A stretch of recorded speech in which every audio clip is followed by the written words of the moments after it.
Assalamualaikum warahmatullahi wabarakatuh. Pada kesempatan kali ini saya ingin berbagi tips kepada mahasiswa bagaimana adab seorang mahasiswa dalam menghubungi dosen, baik untuk kebutuhan perkuliahan, kebutuhan bimbingan skripsi, tugas akhir, atau kebutuhan lainnya yang berkaitan dengan kegiatan kampus. Kenapa hal ini perlu dibahas? Karena seiring dengan perkembangan zaman, penggunaan teknologi semakin canggih, mahasiswa tidak hanya bisa menghubungi dosen secara langsung, tapi bisa melalui gadget. Akan tetapi terkadang penggunaannya tidak pada tempatnya. Terkadang mahasiswa menjadi kebablasan, sehingga perlu untuk ditetapkan bagaimana etika atau tata krama atau adab-adab yang perlu diperhatikan oleh seorang mahasiswa ketika ingin berurusan atau menghubungi dosen. Saya berada di dua posisi ketika saya menjadi ketua jurusan.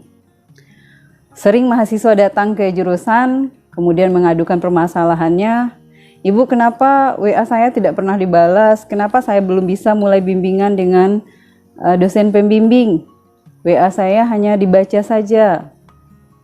Nah, sementara teman-teman yang lain sudah mulai membahas skripsinya atau tugas akhirnya. Lalu dengan etika saya, tentu saya akan mencari tahu apa yang terjadi dengan mahasiswa ini. Saya coba klarifikasi tanpa mengorbankan pihak lain. Saya coba konfirmasi kepada dosen. Ternyata mungkin ada etikanya yang kurang tepat atau caranya yang kurang tepat. Nah, saya ingin membahas ini sehingga ini perlu untuk diperhatikan oleh mahasiswa ketika ingin menghubungi dosennya masing-masing. Etika atau adab yang pertama adalah mahasiswa harus memperhatikan waktu yang tepat untuk menghubungi dosen.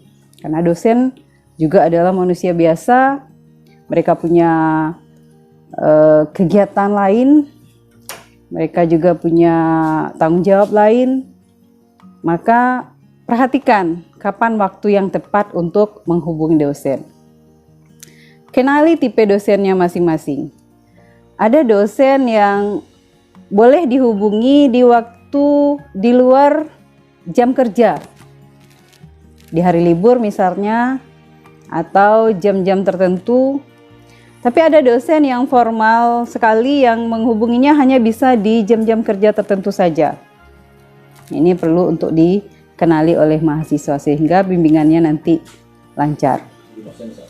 Dan jangan menghubungi dosen di saat jam istirahat atau di saat jam makan.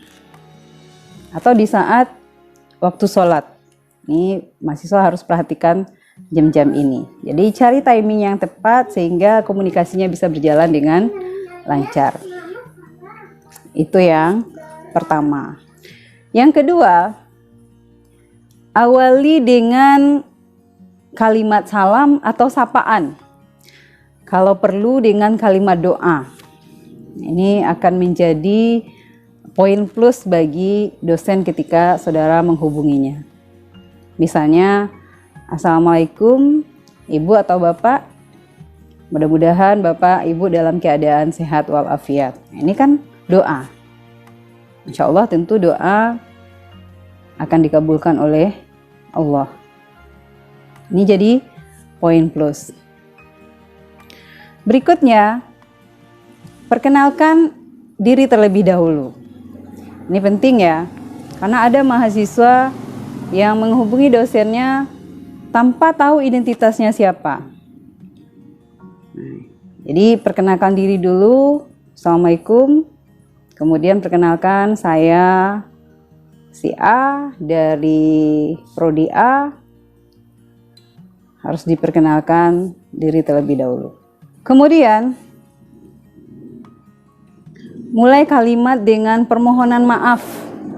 Ini penting sekali ya. Setelah kita perkenalkan diri, kemudian awali dengan permohonan maaf.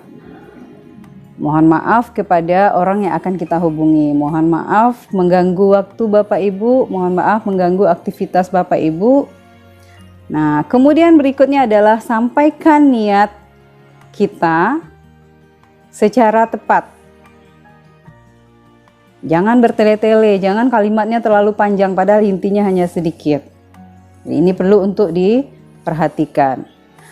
Ketika berhubungan dengan dosen, gunakan kalimat yang formal.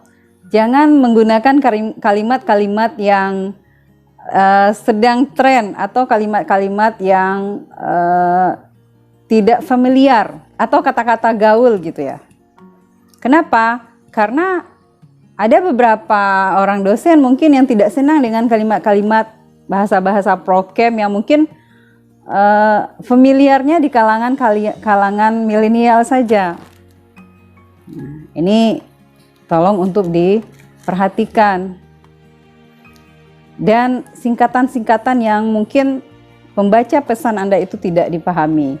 Saya pernah terima SMS atau WhatsApp dari mahasiswa, nanti jawabannya EA Bu. Nah, ini kan bukan bahasa formal. Walaupun Anda merasa dekat dengan dosen, walaupun merasa punya kedekatan emosional sebelumnya, tapi etika-etika ini perlu untuk diperhatikan. Nah, ini perlu untuk saudara jaga agar proses bimbingannya dengan dosen, antara dosen dengan mahasiswa berjalan dengan lancar, sehingga proses penyelesaian perkuliahannya juga bisa tepat waktu. Semuanya tentu sesuai dengan amal perbuatannya. Yang terakhir adalah ucapkan terima kasih. Ini etika-etika yang perlu untuk dijaga. Setelah niat saudara yang ingin disampaikan itu selesai, kemudian ucapkan terima kasih. Terima kasih atas kesediaan waktu Bapak Ibu. Ini perlu untuk dijaga. Dan jangan menetapkan waktu yang kita inginkan, tapi sesuaikan dengan kesediaan waktu dosen. Itu perlu diperhatikan. Karena ada mahasiswa yang mengirim pesan ke dosen, kemudian minta bimbingannya itu hari itu. Karena saya bisanya hari ini. Nah, ini nggak boleh sama sekali dilakukan oleh mahasiswa. Ya. Dan gunakan kata-kata yang sopan. Gunakan kata-kata yang pantas sebagai seorang mahasiswa. Saya pernah dapat pesan WhatsApp dari mahasiswa, bunyinya seperti ini. Ibu, sekarang Ibu ada di kampus? Nah, bahasanya seperti itu.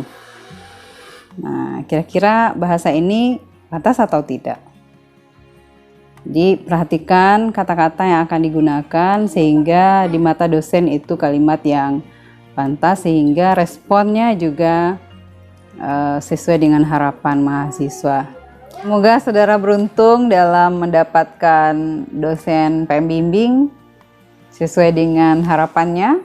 Yang jelas semua dosen itu baik, siapa saja pasti dosen itu adalah orang yang baik. Tinggal saja mungkin caranya yang berbeda. Dan yang paling ditakutkan mahasiswa itu adalah mendapatkan dosen pembimbing yang killer. Nah, nanti silahkan komentar di kolom komentar di bawah apakah saya termasuk dosen yang killer atau tidak. Silahkan tanggapannya. Nah, mudah-mudahan semuanya dengan niat yang baik, proses bimbingan mahasiswa berjalan dengan lancar dan bisa tamat sesuai dengan waktu yang telah direncanakan. Semoga berhasil. Selamat menjadi sarjana. Terima kasih. Assalamualaikum warahmatullahi wabarakatuh.